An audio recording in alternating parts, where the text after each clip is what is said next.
Now, here's a number for you. More than 100 million Americans carry some kind of medical debt, owing a collective total of more than $200 billion. Medical debt is the leading cause of personal bankruptcy in America. Every year, more than 530,000 people file for bankruptcy caused primarily by medical debt. That's according to a 2019 study from the American Journal of Public Health. This is a uniquely American problem. We pay the most for health care, more by far than any other nation on earth. We are the only high-income nation on the planet that either does not guarantee health care or make its provision universal. And our health outcomes are not better for it. We rank below all other comparable economies when it comes to longevity, maternal mortality, and many of the other measures of health and well-being. Meaningful medical debt is virtually non-existent outside of the United States. The impact of medical debt can be devastating. Medical debt often leads to more medical debt because it encourages people to delay care to avoid additional bills. It leads to worsening health issues and more expensive intervention when people become sicker. Medical debt can also have a negative impact on your credit score, making it harder to qualify for a loan and resulting in you paying higher interest rates. And even after paying off medical debts, the negative impact of unpaid medical bills on credit scores can linger for years, making it harder to qualify for mortgages and other wealth-building opportunities. A study conducted by NPR and the Kaiser Family Foundation found that 41% of U.S. adults carry some kind of medical debt. And unsurprisingly, the study also found that the debt is not evenly distributed. Black Americans are more than 50% more likely to carry medical debt than white Americans. 63% of those with medical debt said they cut back on basics like food and clothes. 40% took on extra work. 20% of people with medical debt had to change their living situation as a result of that debt. Well, now the Consumer Financial Protection Bureau wants to make major changes to relieve some of the burden of medical debt in America. They've proposed a rule change that would remove medical bills from most credit reports, increase privacy protections, help to increase credit scores and loan approvals, and prevent debt collectors from using the credit reporting system to coerce people to pay. It would prevent lenders from repossessing medical devices like wheelchairs and prosthetic limbs as collateral for a loan if people are unable to pay. In a statement about the proposed rule change, the CFPB said, quote, "We expect that Americans with medical debt on their credit reports will see their credit scores rise by 20 points on average if today's proposed rule is finalized." After the break, I'm joined by the director of the Consumer Financial Protection Bureau, Rohit Chopra. A rule change proposed by the Consumer Financial Protection Bureau would remove as much as $49 billion of medical debts that unjustly lower credit scores for 15 million Americans.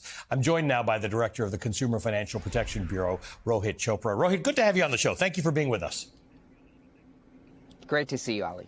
I want you to explain this to me philosophically.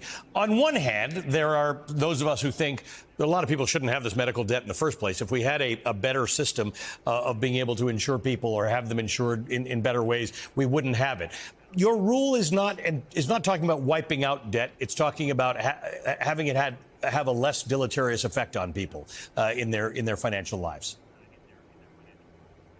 Yeah, in America, it feels like people who get sick pay an extra tax in so many other parts of their life. And what we've seen over the past few years is that those credit reports that we have, the items that are unpaid aren't credit cards or autos. It's now medical bills is the #1 item in collections. And what we have found is that it's often just plain inaccurate. People are stuck in a doom loop when it comes to dealing with insurance, dealing with a hospital or a provider. And many people feel, I paid this already, or this isn't what I owe. But often those bills get parked on a credit report, and a debt collector can coerce you into paying a bill you don't even owe, because you have to face the consequences of a lower credit score, which means higher prices for your loans or not even getting that mortgage or auto loan. It might even affect your ability to pass other types of background checks. So we're doing something pretty simple. We're saying that enough is enough. These bills really don't belong on credit reports. It's an intrusion on people's privacy, and it really is harming the entire system. Yeah, you're really right about that doom loop. I've been in it myself. I'm fully insured through my company, and sometimes a bill will show up, and it's like, I don't even know what this is, but you can't get to the bottom of it. And before you can get to the bottom of it, you get another letter saying this has been handed over to a credit agency, and you've got to pay it. So it has broad effects.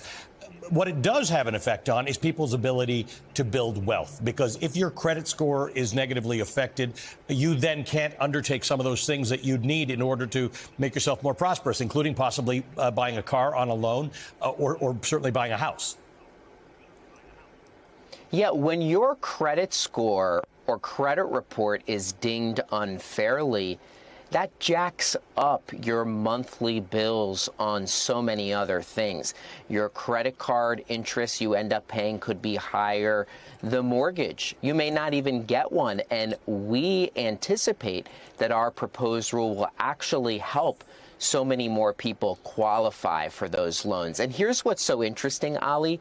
There's so much research to show that when you've got a medical bill on your credit report, it has almost no predictive power of whether or not you'll repay that credit card or that mortgage. Let's lean into that for a second, because there are things that are on your credit card that could tell a potential employer or potential lender that you're a bit of a rough risk. But that's not the case for medical bills. That just could be what happened to you, where you got your treatment, what you were being treated for. It doesn't have that correlation that simply ignoring a car loan or not paying your mortgage would have. Yeah, when you sign up for a car loan or a mortgage, you go in knowing your income. The lender takes a look at that. No one wants to get into an accident or to get sick. And you're not going into a loan application. You just get all that paperwork after. And like you said, even if you have insurance, you are still dealing with all of this complex and confusing system. So it's just put on your credit report even without your expectation. So that's why we see these medical bills as totally different. And look, this is not going to solve the entire problem of medical debt, but across the government and the administration, we're working to fix that. But to me, getting this off of credit reports is one way to make sure that people aren't being unfairly harmed across their financial life and aren't paying that sick tax as much. Rohit Chopra, good to have you on the show. We have more to discuss about this, so I hope you'll come back and we'll continue the discussion. Rohit Chopra is the director of the Consumer Financial Protection Bureau.